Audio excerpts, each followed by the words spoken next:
Hey guys, welcome back to my channel. আজকে নিয়ে এসেছি তোমাদের জন্য একটি ছোট্ট ভিডিও নিয়ে। তোমরা থাম্বনেল থেকে অবশ্যই বুঝতে পেরেছো যে আজকে কোন ভিডিও নিয়ে আজকে আলোচনা করব।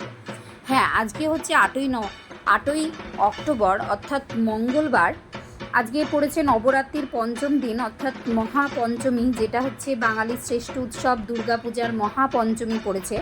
সেই মহাপঞ্চমী নিয়েই তোমাদের সাথে আজকে আমি আলোচনা করব। তবে শোনো, নবরাত্রির এই পঞ্চম দিন একটি বিশেষ তাৎপর্য ধারণ করে, কারণ দিনটি দেবী স্কন্দমাতার পূজার সাথে জড়িত, যাকে ভগবান কার্তিকের মা বলে বিশ্বাস করা হয়।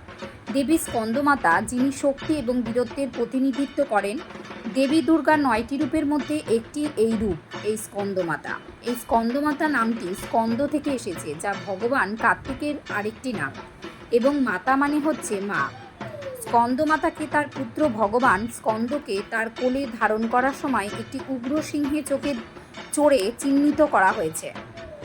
দেবীকে 4 হাত দিয়ে চিত্রিত করা হয়েছে, যেখানে ওপরের 2 হাতে পদ্মফুল ধারণ করা হয়েছে, ডান হাতে ভগবান স্কন্দকে ধারণ করা হয়েছে এবং তার বাম হাতটি অভয় মুদ্রায় অবস্থান করছে। স্কন্দমাতাকে মাতৃত্বের দেবী হিসেবে বিবেচনা করা হয় এবং মহাপঞ্চমীতে তার পূজা করা হয়। জ্ঞান, শক্তি এবং সমৃদ্ধি প্রদান করে বলে বিশ্বাস করা হয়। মহাপঞ্চমী পরিবারের গুরুত্বের ওপর জোর দেয় এবং মায়েরা তাদের সন্তান এবং প্রিয়জনদের রক্ষা করার জন্য দেবী স্কন্দমাতার পূজা করে। এবার তোমাদের যেটা বলবো সেটা হচ্ছে মহাপঞ্চমীর ইতিহাস এবং পটভূমি।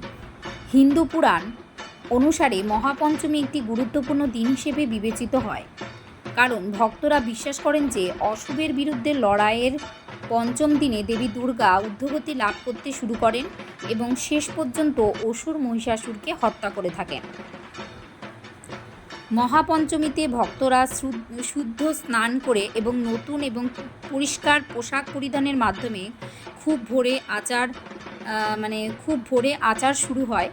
ভগবান স্কন্দমাতার মূর্তি ফুল দিয়ে সজ্জিত করা হয় এবং দেবতাকে বিভিন্ন ধরনের ফল মিষ্টি নিবেদন করা হয়।